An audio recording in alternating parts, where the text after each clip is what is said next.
Hatol. Hatol. Meron ng hatol. Meron ng basically dineclare ng guilty si pastor at ang mga kasama niya. Yun nga yung medyo masakit doon. Kasi nga taliwas doon sa sinasabi ni Senator Tolentino at sinasabi naman ng Korte Suprema natin sa iba-ibang desisyon na ang pakay ng ganung klaseng investigasyon kumuha ng impormasyon para pwedeng gamitin para gumawa ng bagong batas or gawing mas maganda yung mga batas natin. Ito lang yung pwede mong gawin, lumampas. Ito yung tanong natin tungkol sa police brutality kasi baka meron tayong maling perception na when you say police brutality is yung pananakit lang ng police sa isang tao. Let's say, hinuli kita, binugbog kita, police brutality. Yun na yun. So, meron pang, kasi yun nga, yung sinasabi ko yung tanong doon sa edit na reporter dyan sa Davao na putang ina napakasinungaling. Meron ka bang nakitang police brutality sa loob ng KOJC doon sa pagpunta mo? Sabi niya, wala. Meron daw siyang nakita doon na plastic na mga bermuda at saka kasing plastic daw ng mga taga KOJC. Ganun kakupal yung putang inang lola na yon na puta wala namang karir.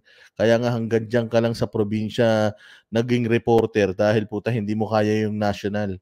Hanggang dyan ka na lang. Tumanda ka na lang sa pagre-reporter. Pero puta, hindi ka man napunta sa mga estasyong malalaki at lalong-lalo na hindi ka man napunta sa sa mga hindi ka man naging broadcaster news anchor man lang. So walang kwentang reporter, sinungaling, kaya siguro tumanda na diyan sa probinsya para magbalita ng mga kwentong kambing at kwentong kalabaw diyan sa probinsya. Sinabi na wala daw nangyaring police brutality sa loob. 16 days, walang search warrant, naghukay sa basement ng eskwelahan, nanira ng mga property, sinarhan yung yung simbahan, dinumihan yung holy ground. May namatay, hindi lang isa, may dalawa pa sa kitbog. So ano pa ang kailangan? Para lang may tinirgas pa, yung pepper spray pa ng pulis, itong si Sister Nori na dinidemanda ngayon ng sedition ni Torre. So hindi ko alam kung ito bang aling to bulag, tanga o bayad. Kayo nang bahalang sumagot. Yan, pwede mo nang tawaging violation ng ano yung pwede nilang gawin. Kaya nga medyo masama din yung loob ko kanina at sinight yung statement ng IBP Davao City. Kasi fair naman yung statement ng IBP Davao City kasi nakalagay lang doon kung ano yung pwedeng gawin tsaka ano yung paglampas na sa pwedeng gawin. Hindi naman sinabi ng statement ng IBP Davao City na tama yung one side or the other. Ang sinabi lang, ito yung rule of law. Ito yung yung limit ng pwedeng gawin. No? Kaya medyo masama din ang loob ko noon kasi dati din akong opisyal ng IBP Davao City Chapter, si Attorney Torrio naman. Dati din, pareho kami naging governor. Tapos dati din siyang chapter president ng IBP. So medyo masama yung loob ko noon at ginamit at sinabi raw ng IBP Davao City na walang mali na nangyari. Pero doon sa mga actual na nangyari doon, meron na ba kayong gipile na kaso? I have the right to remain silent. Hindi ko kasi alam. Kasi hindi ko alam kung meron na silang inakit na kaso. Kasi kung meron na silang inakit na kaso, matatali na naman yung mga kamay namin. So, anyway, obvious naman kung ano yung pwedeng gawin. Tapos, alam naman din natin kung ano yung nangyari. Meron namang evidence, diba? So, siguro, I will presume na meron nang na-file sila, Bobet. So, hindi ko na lang i-discuss kung yung merits naman. Ito yung problema talaga namin mga abogado. Maraming paano ba yung sabihin? Maraming balakid sa pwede naming sabihin. No? Maraming rules. Kaya nga kami, para kaming nagagano, no? navigate carefully because we do not want also to be reprimanded, no? Now, but however, in answer to the question as to what is police brutality, no? These are actions which exceed the normal operating procedure of policemen in the performance of their duties and functions. Like, for example, with respect to the siege, August 24 to September 8, no? Did the police exceed their functions in the service of one warrant of arrest?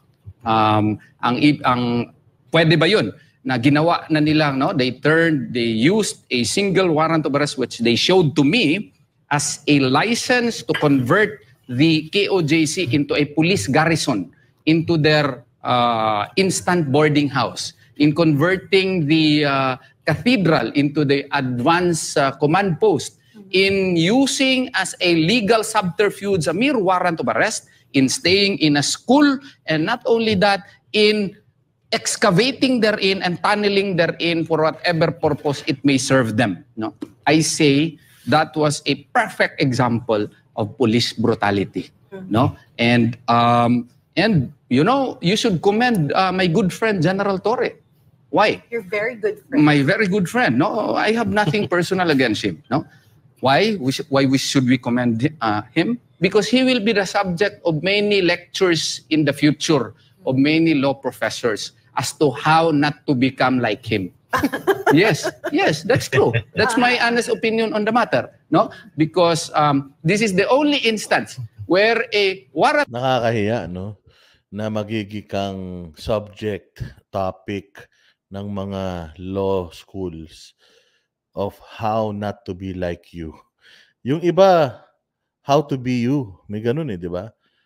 Mapapasana all ka, ganun O yung iba talaga, how to be you, how to be like you, ganun Pero ito, how to be not like you. Dahil lahat ng ginawa nitong mamang ito sa hinaba-haba ng karera niya, lahat ng ginawa niya dito sa KOJC, mali. Kaya nga pinipilit niya na si Pastor Apollo Kibuloy, nahuli nila. Samantalang nung in-interview siya, hindi ko alam, sumuko na ba? Hindi ko kasi alam tanong nyo na lang kay Abalos. Yun ang sagot niya. Pero ngayon, ang lakas ng loob. Yes, nahuli namin. 4,500 ba naman na pulis? Wala na siyang nagawa. Kaya nahuli namin. Nakalagay dun sa return ng pulis sa korte na siya ay sumurrender, hindi na aresto. So paano na? Papaano na ngayon? Papaano mo ngayon mapapagtibay?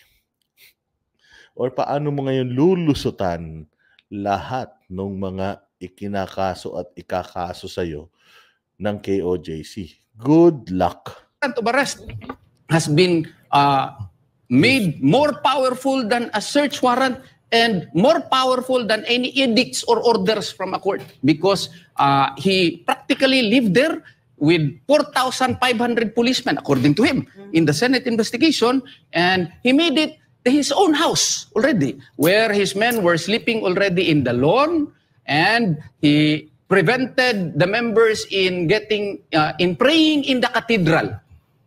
Any sane person would tell you that that is not correct. Because a warrant of arrest is a warrant of arrest. It cannot be used to already sequester a property for 16 days and act as if you are an owner. My good friend, General Torre, may have an opposing opinion about it, but I also have the right to express my own opinion. You filed a case against me for sedition anyway, punishable by reclusion temporal. No? So I also have the right to express my opinion on the matter. So, mali po yun, General. Wala lang siguro nakapagsabi sa iyo, pero ako na po nagsasabi sa iyo, huwag po niyong gawa. Huwag niyo pong gawaing model yung ginawa ni General Torre. Magkaletse-letse talaga ang buhay ninyo. Sa tanong ni ng aking magiting na kaibigan, si Attorney Jikjik Kumay, na-file na ba ako na kaso? Unlike him, no, I do not announce or telegraph my moves. Abangan na lang ang susunod na kabanata. Ayun.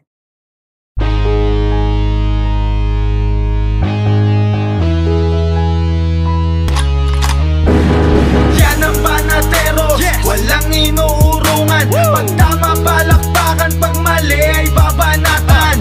Yan ang Banateros, boses ng ordinaryong Pilipino. Banateros ay walang maka